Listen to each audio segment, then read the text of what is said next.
to see the slave's blood. Kill him! Kill him now! I command you to kill him! I want to see him dying! Kill him! Kill him!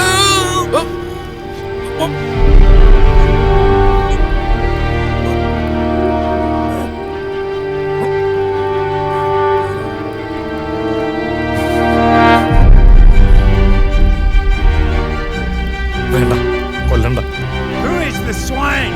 Who let this man in? Climb up and whip him until he dies.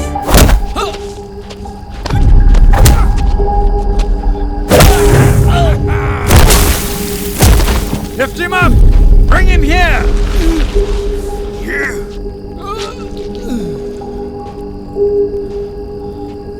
You wanted to see someone die? Watch him die.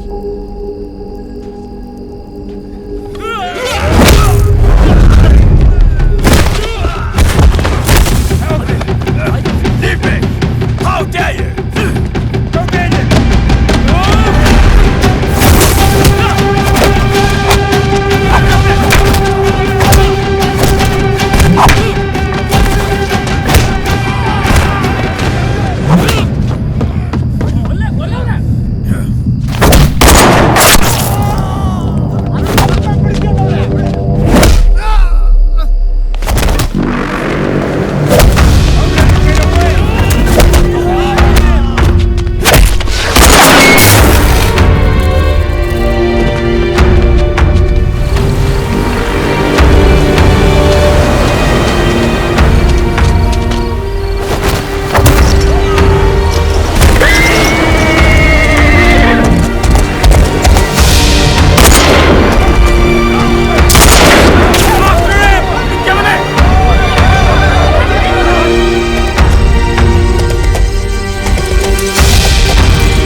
പത്തൊമ്പതാം നൂറ്റാണ്ടിൻ്റെ മധ്യകാലം.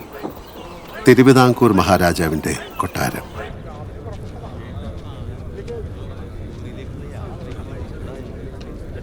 എന്താ ഇത്ര അടിയന്തരമായി എല്ലാവരെയും പിടിച്ചു കൂട്ടിയത്? വല്ല യുദ്ധവും വരുന്നുണ്ടോ?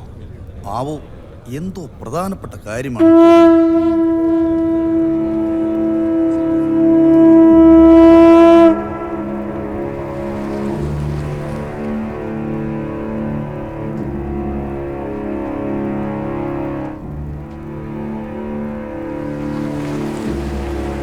തിരുവിതാംകൂറിന്റെ പ്രതിച്ഛായ ഇന്ന് പാതാളത്തോളം താഴ്ന്നു പോയിരിക്കുന്നു. പത്മനാഭദാസനായി രാജ്യം ഭരിക്കുന്ന എനിക്ക് ഭഗവാന്റെ തിരുവാഭരണവും സാളഗ്രാമവും സംരക്ഷിക്കാൻ സാധിച്ചില്ല. ഏതോ പെരുങ്കള്ളൻ മോഷ്ടിച്ച ആ ദിവ്യാഭരണം ഇത്രയും നാളായി കണ്ടുപിടിക്കാൻ സാധിക്കാത്ത ഞാൻ എന്തിന് രാജാവായി തുടരണം? തിരുവിതാംകൂർ സൈന്യത്തിന് പറ്റിയ പണി പാടത്ത് ഞാറു നടലാണെന്നാണ് രാജ്യത്ത് പരക്കെയുള്ള സംസാരം. തമാശയാക്കണ്ട. താങ്കൾക്ക് എന്തെങ്കിലും ബോധിപ്പിക്കാനുണ്ടോ പാച്ചുപണിക്കർ? തിരുവിതാംകൂർ സേനയുടെ പടത്തലവനാണ് താങ്കൾ. പ്രഭു, തിരുവാഭരണ മോഷണം നടത്തിയ തസ്കരൻ ആരാണെന്ന് ഇതുവരെയും വ്യക്തമായ തെളിവുകളൊന്നും കിട്ടിയിട്ടില്ല. നാനാദിക്കിലും തെരച്ചിൽ നടത്തുന്ന നമ്മുടെ സേനയ്ക്ക് സംശയം കായംകുളത്തെ പെരുങ്കള്ളൻ കൊച്ചുണ്ണിയാണ്. പണിക്കരെ, രക്ഷപ്പെടാൻ വേണ്ടി വെറുതെ അതും ഇതും പറയരുത്. കൊച്ചുണ്ണിയാണ് തിരുവാഭരണം മോഷ്ടിച്ചത് എന്നുള്ളതിന് എന്താണ് തെളിവ്? അത് വഹിച്ച നമ്പൂതിരിമാർ പറയുന്നത് ഇരുട്ടിൽ മോഷ്ടാക്കൾ തട്ടിക്കൊണ്ടുപോയി എന്നുള്ളതാണ്. ആ ഇരുട്ടത്ത് വന്നത് കൊച്ചുണ്ണി തന്നെ ആയിരിക്കുമെന്നാണ് നമ്മുടെയും സംശയം. കൈമൾ ഒരു നാടുവാഴി മാത്രമല്ല, മറ്റു ചില അധികാരങ്ങളും നാം തന്നിട്ടുണ്ട്. പറയൂ, വേറെ ആരെങ്കിലും കൈമളിന് സംശയമുണ്ടോ? അല്ല പ്രഭു, ഞാൻ ആ രീതിയിൽ പറഞ്ഞതല്ല. തിരുമനസരളി, എനിക്ക് കുറച്ചു ദിവസം സാവകാശം തരണം. ആ പെരുങ്കള്ളനെ പിടിച്ചു കെട്ടി അങ്ങയുടെ കാൽക്കൽ കൊണ്ടിടും ഞാൻ.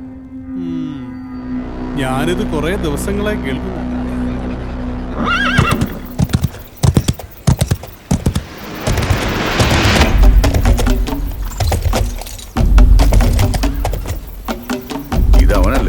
അടിയാളന്മാരുടെ നേതാവ്. അതെ, അയാള് തന്നെ, ആറാട്ടുപുഴ വേലായുധ ചേകവർ. മഹാരാജാവിനേക്കാളും വലിയ പത്രാസല്ലേ അവന്റെ ഒരു വരവ്. വലിയ കോടീശ്വരനാണ്. അനുവാദം ചോദിക്കാതെ കേറി പോരിയല്ലേ? നിർത്തടാ. എവിടെ പോകുന്നു ധൃതിയില്? മഹാരാജാവിനൊന്ന് മുഖം കാണിക്കണം. ഇന്ന് കാണാൻ പറ്റില്ല, ദർബാറാണ് കാണാം. താണജാതിക്കാർക്ക് മഹാരാജാവ് ചൊവ്വാഴ്ച തോറും ദർശനം നൽകാറുണ്ട്. അന്ന് വന്നാൽ മതി. പൊയ്ക്കോളും. എന്നെ വിളിച്ചിട്ട് വന്നതാണെന്നേ. അവിടെ നിൽക്കാനാ പറഞ്ഞ. നിനക്ക് ഇത്രയ്ക്ക് ധിക്കാരോ? ഈഴവൻ ഐത്തം 36 അടി ദൂരമാണെന്ന് അറിയില്ലേ? നിന്റെ കാശിന്റെ അഹന്ത ഇവിടെ കാണിക്കണ്ട. നടന്ന് പോവരുത്. തമ്പുരാനത്ര ദേഷ്യം പിടിക്കാൻ അടിയൊന്നും പറഞ്ഞില്ലല്ലോ. അല്ലെങ്കിൽ നീ എന്ത് പറയും? നിന്റെ അപ്പനപ്പന്മാര് കണ്ട പറങ്കികൾക്കും ഡച്ചുകാർക്കും ഊട്ടിക്കൊടുത്ത് കുറെ വകയുണ്ടാക്കിയിട്ടുണ്ടെന്ന് കേട്ടിട്ടുണ്ട്. അതിന്റെ ഹുങ്ക് ഇവിടെ വേണ്ട. പടവേടൻ നമ്പി, എന്താ ഇത്? മഹാരാജാവിന്റെ കൽപ്പന പ്രകാരമാണ് അയാൾ വന്നിരിക്കുന്നത്.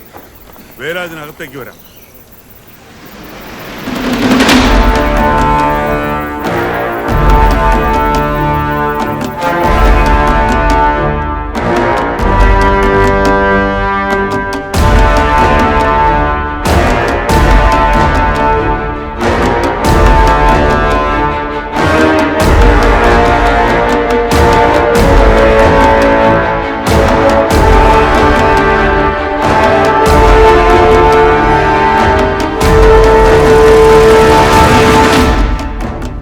വേലായുധ ചേകവർ ഉപവിഷ്ടനായാലും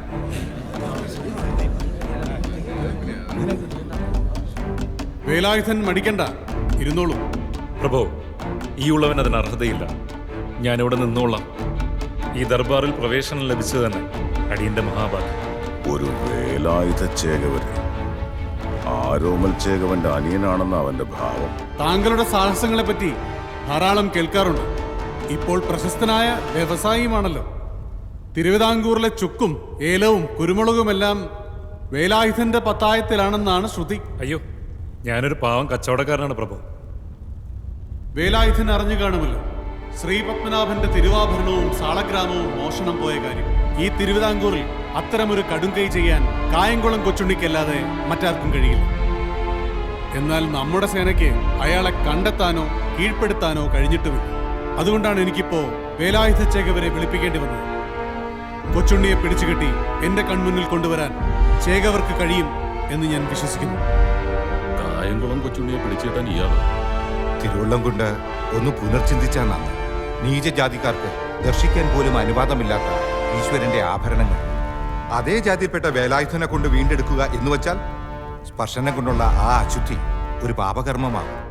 ആ പറഞ്ഞതിൽ ഒരു കാര്യമുണ്ട് മഹാരാജൻ. അപ്പോൾ കായംകുളം കൊച്ചുണ്ണി തിരുവാഭരണം സ്പർശിച്ചതില് അശുദ്ധിയും പാപമൊന്നുമില്ലേ?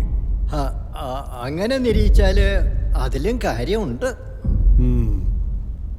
ഇത് തിരുവിതാംകൂറിന്റെ അഭിമാനത്തിന്റെ പ്രശ്നമാണ്. എനിക്കറിയേണ്ടത് വേലായുധന്റെ അഭിപ്രായമാണ്. കൊച്ചുണ്ണിയെ നേരിടാനുള്ള കരുത്ത് ചേകവർക്കുണ്ടോ? പ്രഭു, അങ്ങ് ആവശ്യപ്പെട്ടാൽ വേലായുധൻ കൊച്ചുണ്ണിയെ പിടിച്ചിട്ട് ഈ സന്നിധിയിൽ കൊണ്ടുവരും. പക്ഷേ നികൃഷ്ടകുലത്തിൽ ജനിച്ച അടിയനാ തിരുവാഭരണം വീണ്ടെടുത്താൽ അത് ഈ തമ്പുരാക്കന്മാർക്ക് അഭിമാനക്ഷതമാകും. അതുകൊണ്ട് മാപ്പാക്കണം. മഹാരാജൻ, ഇവന്റെ സംസാരത്തിൽ അഹങ്കാരം ശ്രദ്ധിച്ചു വന്നു. കഴിഞ്ഞ കുറെ നൂറ്റാണ്ടുകളായി ഈ രാജ്യം അനുവർത്തിക്കുന്ന നിയമങ്ങളെ കുറിച്ചാണ് ഞങ്ങൾ പറഞ്ഞത്. ഇയാൾക്ക് വേണ്ടി അത് മാറ്റി എഴുതാൻ പറ്റുമോ മഹാരാജൻ? അങ്ങനെ ആധാരം ലംഘിച്ചാൽ നാട് മുടിഞ്ഞു പോകും. അറിഞ്ഞുകൊണ്ടൊരു വിപത്ത് വിളിച്ചു വരുത്തുന്നു തമ്പുരാൻ.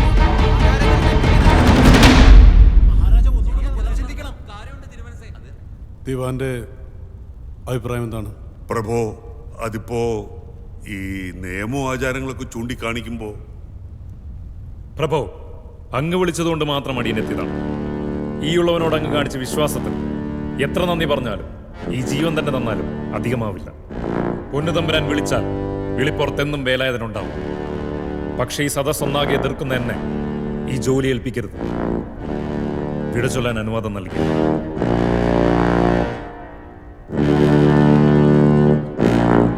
പ്രഭു, ഇവൻ കുറ്റവാളിയാണ്. വർഷങ്ങൾക്ക് മുമ്പ് എനിക്കിവനെ അറിയാം. അതെ, കൃത്യമായി പറഞ്ഞാൽ 18 വർഷങ്ങൾക്ക് മുൻപ്. അന്നത്തെ അങ്ങയുടെ യഥാർത്ഥ മുഖം ഞാനിവിടെ വരച്ചു കാട്ടണോ? വികൃതമായി പോവും. ഇവൻ പറയുന്നത് കള്ളമാണ് മഹാരാജൻ. പടനായകനും പ്രമാണിമാരും നാടുവാഴികളും ഒക്കെ ഒന്ന് കേട്ടോളൂ. നിങ്ങളുടെ ഇംഗിതത്തിന് ഇന്ന് നാം വഴങ്ങിയിരിക്കുന്നു. പക്ഷേ കായംകുളം കൊച്ചുണ്ണിയെ പിടിച്ചുകെട്ടി തിരുവാഭരണം വീണ്ടെടുക്കുക എന്നുള്ളത് ഇനി നിങ്ങളുടെ മാത്രം ഉത്തരവാദിത്തമാണ്. നിങ്ങളുടെ മാത്രം. വേലായുധ ചേകവർ ചെയ്ത് തന്നെയാണ് ബുദ്ധി. ഇവിടെ ഇരുന്ന് കള്ളം കൊച്ചുണ്ണിയെ പിടിച്ചു കെട്ടണമെന്ന് പറയുന്നവർ തന്നെ അപ്പുറത്ത് കൊച്ചുണ്ണിയുടെ ചെവിയിൽ വിവരം എത്തിക്കും. ഒരാളെയും വിശ്വസിക്കാൻ പറ്റാത്ത അവസ്ഥ. കൊച്ചുണ്ണിയെ പിടിച്ചു കെട്ടുമെന്ന് ശബ്ദം ചെയ്തിരിക്കുകയാണല്ലോ പടനായകൻ. പടനായകൻ എന്ന നിലയിൽ അദ്ദേഹത്തിന് അങ്ങനെ ഒരു ആഗ്രഹം ഉണ്ടാവാം. പക്ഷേ എന്തേ? തിരുവിതാംകൂറിലെ പടനായകരിൽ പലരും അങ്ങനെ ആഗ്രഹമുണ്ടാവും, പക്ഷേ പരാജയമായിരിക്കും. മനസ്സിലായില്ല. ഞാൻ കണ്ണൻ കുറുപ്പ്, മുൻ സേനാനായകൻ പപ്പുക്കുറുപ്പിന്റെ മകനാണ്. ഓ, പരിചയപ്പെടാൻ കഴിഞ്ഞതിൽ സന്തോഷം. അപ്പോൾ കാണാം.